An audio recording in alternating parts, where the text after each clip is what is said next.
we're gonna bring in Alan Shipnuck, who was one of our favorite guests from the first episode. I think we have Alan calling in live on the line. Do we got Alan? There he is.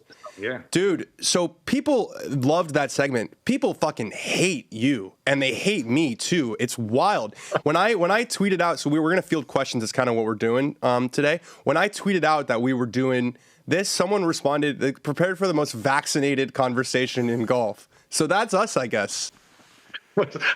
I've heard a lot of insults in my day. I'm not even sure what that one means, but I mean, you want to arouse passion in the golf fans. That's kind of our job. You can serve up bland, mediocre stuff, and then no one has a strong feeling. But I think if you're a little edgy and you take some strong stances, and yeah, it inflames people's opinions. But that's probably a good thing in our business. I think so too. So Ask Alan has been a thing that you've been. Give me the history of Ask. I remember reading this when I was like probably in high school or maybe even college. Like you just do these Q&A columns. How long has this been going?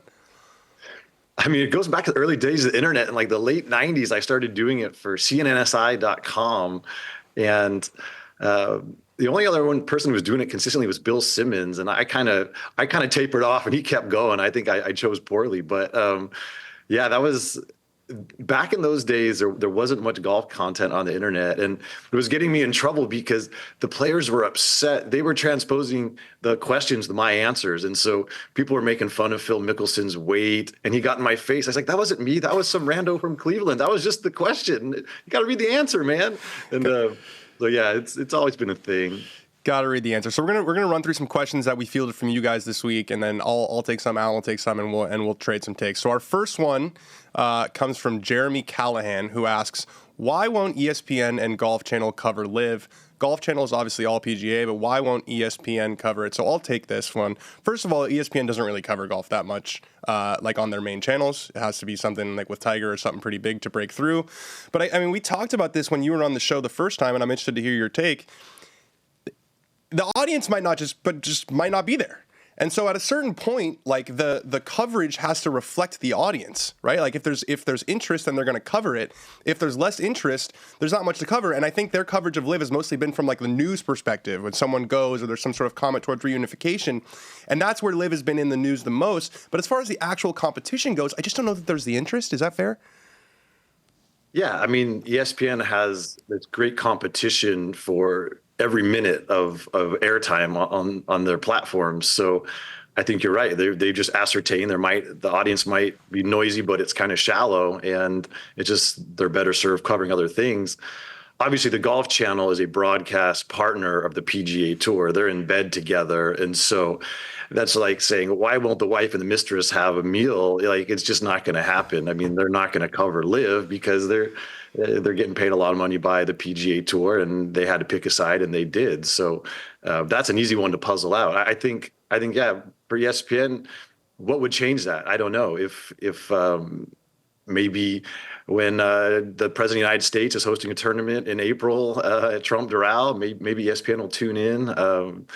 If some player emerged and it was winning every week, whether that was Bryson or Brooks, maybe that would capture their imagination. But especially these overseas events are happening in the middle of the night for the American audience. They're just not that interested. I got to tell you, I'm living in LA in 2025. You'd be surprised. The wife and the mistress actually have meals together now. That's something that happens. Our next, I guess I'm old fashioned. Yeah, you're a prude. The next question comes from Pro Caddy Coach. I love this one. This is for you, Alan, but I got a comment. How many obituary? Wow, that was a terrible attempt to say that word. How many obituaries have you pre-written? Maybe not your niche, but reporters will typically have ones in the hopper for famous celebrities. So I remember when I first discovered this, when I first started working at SI, it's fucked up. You actually have these things written before people die. Yes, well, that was really the demands of the weekly magazine. It went to print Sunday night, and if Muhammad Ali croaks on a Sunday morning, and it's going to be the cover story, and you want 20,000 word opus, you can't just do that in a few hours. So there are. Back in the Sports Illustrated days, I was assigned a John Madden obituary because I was living in Northern California and he was hanging out in Carmel a lot. And I never actually got it done. They kind of don't really have a deadline. They just want you to do it. So I never prioritized it. The deadline is before he dies. It's messed up. Before he died. I failed. But yeah, I guarantee you, there's Sports Illustrated of the world, the New York Times, they have a Jack Nicklaus obituary. They have a Gary Player. It's just a thing when a prominent person gets to be a certain age, just like they've probably had a Jimmy Carter obituary ready to go for a decade. Like, it's just, deadlines are tight, and these big historical figures in the sports world, you have to be ready. But there's a funny story. I remember Michael Bamberger, my great friend and colleague, he was sent to do an Arnold Palmer obituary for SI, and Palmer was cagey. He understood how the media works. So Michael calls him up and says, "Hey, I want to come down and hang out with you." And he's like, "Is this for the obituary?" And he's like, "I don't blame him. You guys are throwing dirt on the grave before he's dead."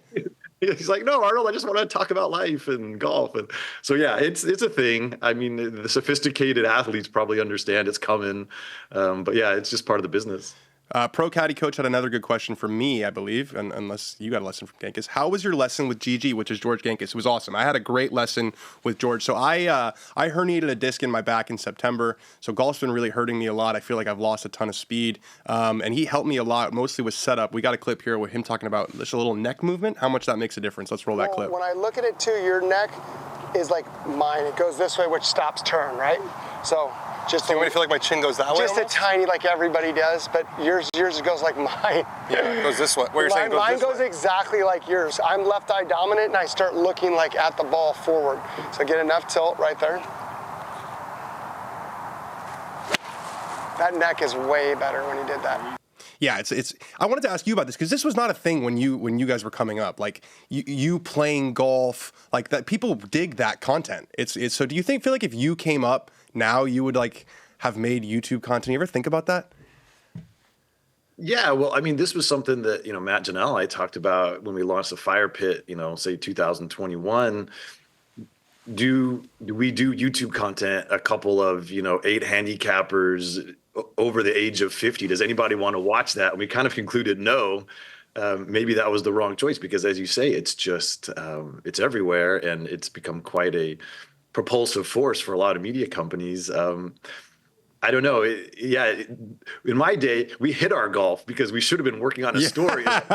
Yeah, no photos, no social media because it's Wednesday night. I should be grinding on a story, but instead I'm playing some great golf course. Like, you don't want people to know. So it's definitely changed. Yeah.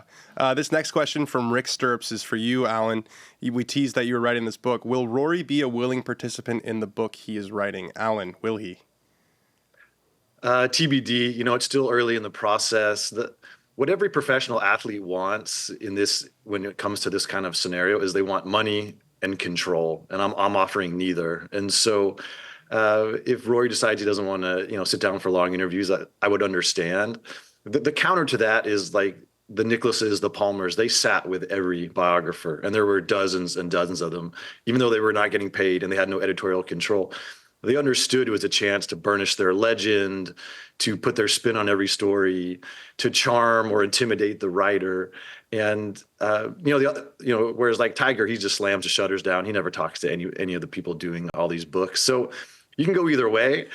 I think it's more effective if you sit with the writer and you tell your piece, and there's a human element, and if someone came to me and said they were writing my biography, which would be quite boring, but I would give them all the time they wanted because I just think it's going to be more favorable to the subject. But every athlete, every golfer, when this pops up, they have to make that choice, and we'll see. The answer is unknown at this point. Yeah. All right. Jim B. Investing asks, will the merger result in most LIV tournaments being relegated to the fall? Otherwise, how in the world do you make a combined schedule work? So this is the question. The devil is in the details here. I did see that LIV just signed an extension with either Australia, I don't know if it's the Tourism Board or whatever it was, to keep going there till 2031. So on their side, and what Scott O'Neill, their new CEO, is saying is that this is not going away.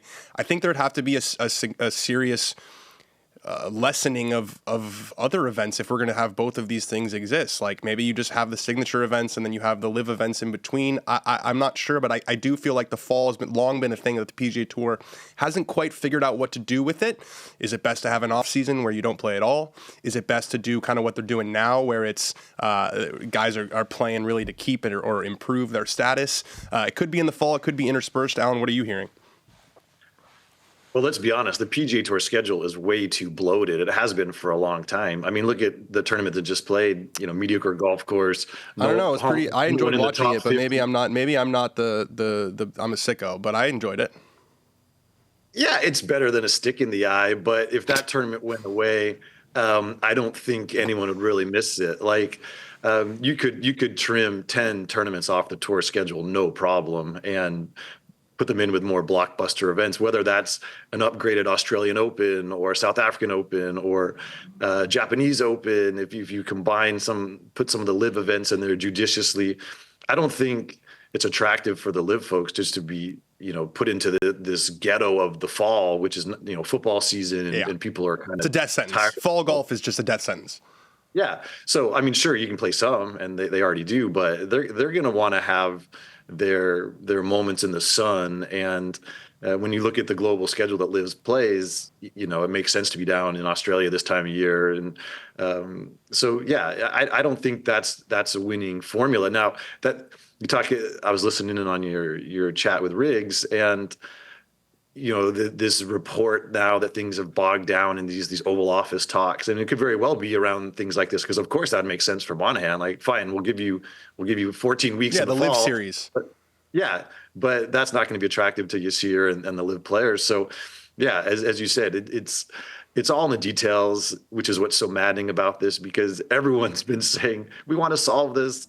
We're going on 21 months now. It's insanity that they can't get this done, but both sides are holding out for their own interests. And yeah, when you mentioned that extension with the South Australia government, it's very clear LIV is going to endure as long as Yasir wants it. It's been clear since day one that's the case. And so what it looks like exactly, unknown, but they're signing these deals, and it's not going to blow away in the wind like the tour loyalists want it to. Yeah, it's not like the stroke of a pen and LIV's going to cease to exist. Okay, GT Jake asks, why is there no shot clock on the PGA Tour? So I did a little ride along with PGA Tour rules official at Torrey Pines. I asked them this question, and basically they said, like, logistically it's too difficult. Like, you'd need someone who's really attuned to the situation. Like, when do you start the shot clock, right? You don't start it when they're looking for the ball.